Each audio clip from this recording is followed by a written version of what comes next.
Hey friends, this week I already posted a video about Iron Banner Fortress and how there is too much power ammo. Check that one out if you're curious about the power ammo rotations. These are fixed locations with 1 minute intervals for the first full rotation. Usually that's 3 or 4 different power ammos. Then that cycle repeats, but with 2 minute intervals. So that video is teaching you how to abuse it, but to recap the strategy for Iron Banner, you don't really care about the zones, prioritize the power ammo, because you can make one machine gun last all the way to the next power ammo.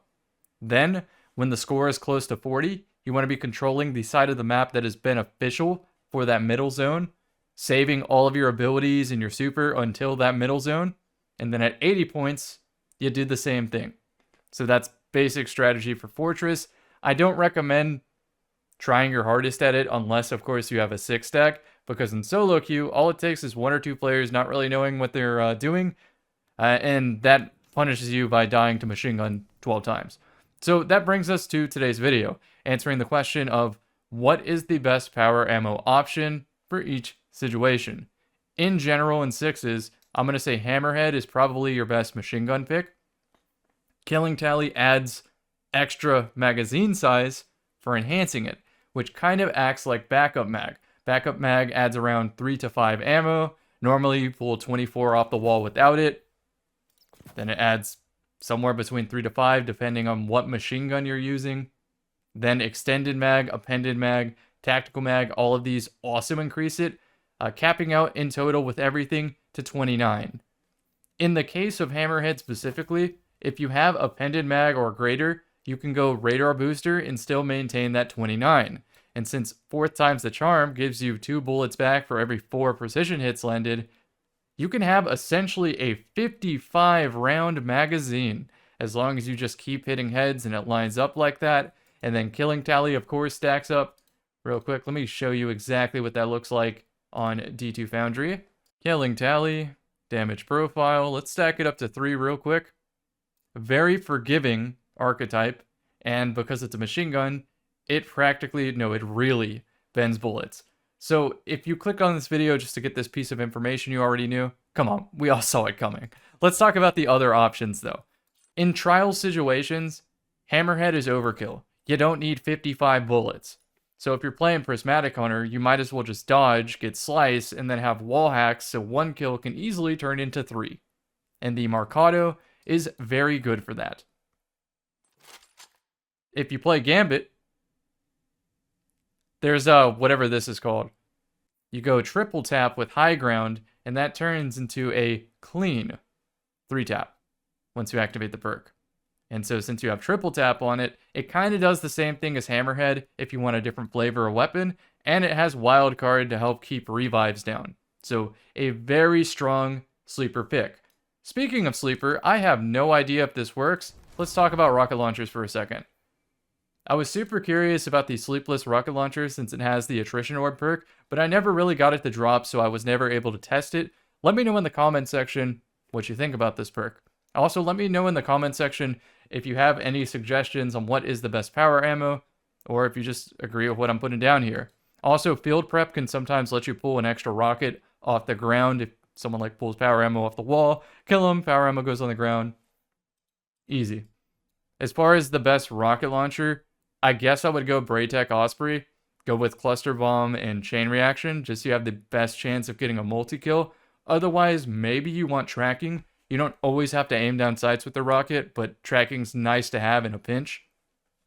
And for that, I guess I would say Roar of the Bear with tracking and Chain Reaction, or Cluster Bombs. Either is fine. But yeah, I was really curious about Sleepless. This is my daily driver, the Info Stick. 99% of the game, you do not have power ammo, which means that something like Threat Detector and Danger Zone and Radar Booster can be very helpful for sussing out where the enemy is. Of course, if you throw all gentlemen's agreements out the window, an Eager Edge Sword is the best power ammo pick in the entire game, because it's the most useful when you don't have ammo, giving you third person to see around corners, giving you an extra... It's essentially like a dodge. It's almost like having Bones of AO from Destiny 1. You can redirect your momentum and get out of danger. But the Slammer has Cold Steel, which works with Prismatic Hunter to get wall hacks, and it's also a Vortex frame, which is very useful for fighting bubbles and wells. So I think overall you would go for something like the Slammer, but in reality, any of the Eager Edge Swords are going to be good enough. If you want to use a linear fusion and you also really like conditional finality, Friar's Contempt is extremely good, and you don't necessarily have to go high impact reserves. That's just what I went for. But this perk right here, Harmonic Resonance, gives you a handling bonus to conditional finality just for having this equipped. So that is worth considering if you main conditional Igneous. You might as well just throw on Briar's Contempt, have Keep Away for the info, Radar Booster, and if you're a mouse and keyboard player, send me a clip if you happen to get a triple down in one of the burst. 3 different headshots, 3 different sides of you. I'd love to see it if you're not cheating. There are no cheaters in this game, though. Let's move on to grenade launchers. We have the Cataphract or the Edge Transit that can get full court. Keep in mind that the synergy of Impulse Amplifier and full court kind of work against each other because it's the distance traveled, I guess, that makes more sense. And Impulse Amplifier essentially makes full court do less damage. But when I use this, I am trying to snipe players. So Impulse Amplifier is somewhat helpful for going for those extremely long range kills without having to predict as much since it flies faster. If you've unlocked any of the GLs in your collections, Precision Frames have remote detonation. Also, you could go for Play of the Game if you played Season 1.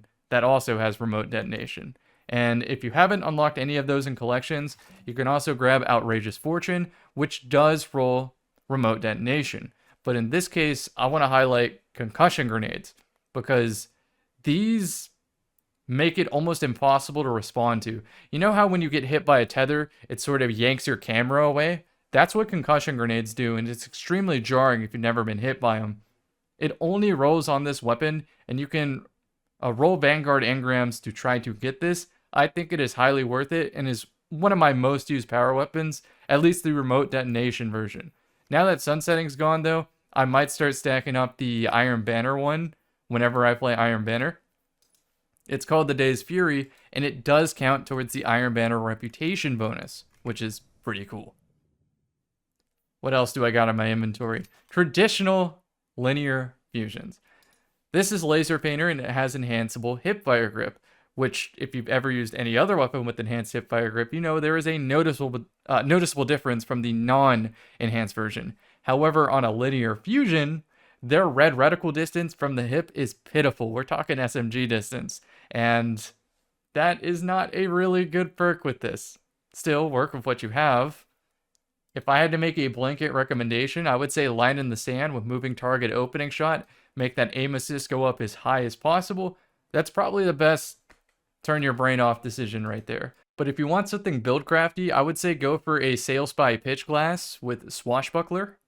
Activate Swash, you have Radiant from Prismatic, and it will just straight up one-hit body, which is kind of interesting. Remember, today's video was legendary weapons. If we're talking exotics, just off the top of my head, I think Deathbringer is really good. Parasite's fine. Black Talon is probably the best since it gives you a third-person peek and a range projectile that's very consistent. If you play Dawnblade, you can float with Heir Apparent. With the right damage booster, Xenophage can be pretty good. And if you're a mouse and keyboard player, you can split the rockets on Two-Tailed Fox and get kills on either side of a piece of cover, which is very fun. And then finally, Darcy and Whisper the Worm have very high aerial effectiveness stats, which make for very easy montage clips. So, sorry friends that I didn't have a full gameplay video, but I just wanted to, have something interesting to talk about today. I played an entire session of Iron Banner and got like no footage out of it whatsoever because this game mode sucks. Anyway, friends, I will try to play more Supremacy tomorrow and have something for you. Again, let me know in the comment section what your best power ammo picks are, and I will see you in the next one.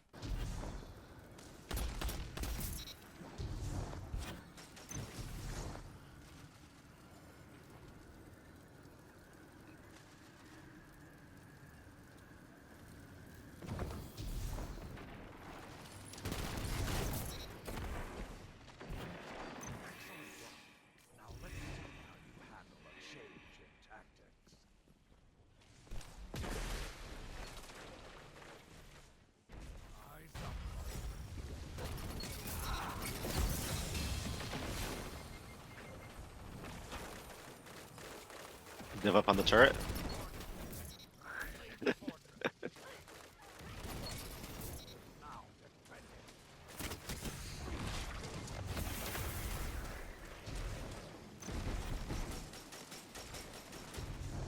Mid fin ammo.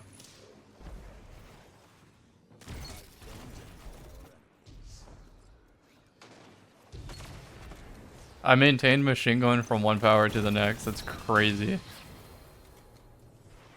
There is just too much heavy.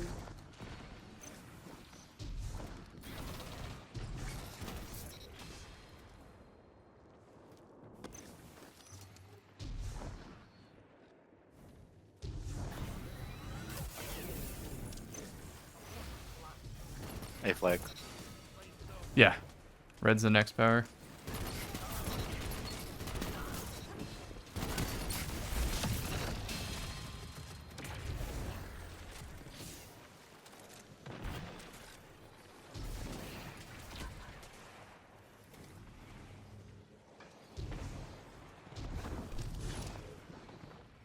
Minute 10.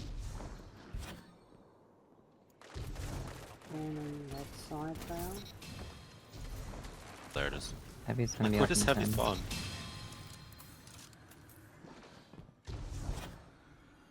Time Warren on Crows. Heavy's Yeah. up, heavy's up. I've grabbed. Got it. I can't make it. Now we want to start setting up for C. Oh, we're spawning there. Okay, perfect. We That's, can get B on it. I think we can get B honestly.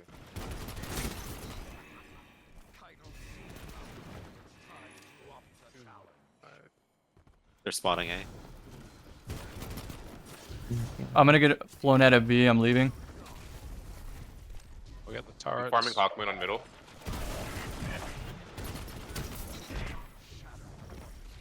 I got woven on the point. Still B. B dead. I'm healing. You got it.